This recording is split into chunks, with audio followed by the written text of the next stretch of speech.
Sono dei ragazzini semplicissimi, piccoli, tanto piccoli di età, che assieme fanno dei disastri, soprattutto tra di loro, fumano, bevono, è una cosa che non è bella da vedere, e un po' tutta la clientela che gira nel mio locale se ne sono accorti di questo disagio di questi ragazzi qua.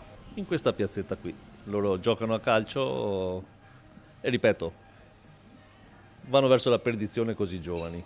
14-15 anni. Il disagio di un gruppo di ragazzini che continua a imperversare a Mogliano, facendo parlare di sé in città.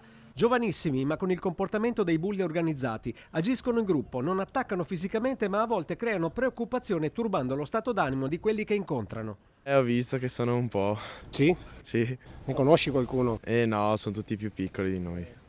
Però sono ragazzini che disturbano.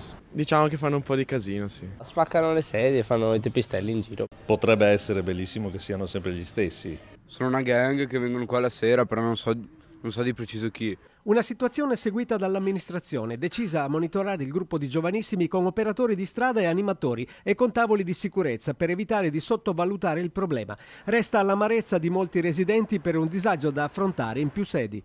Penso sia un qualcosa tipico soprattutto della città, non solo di questa piazza in particolare. Perché secondo lei?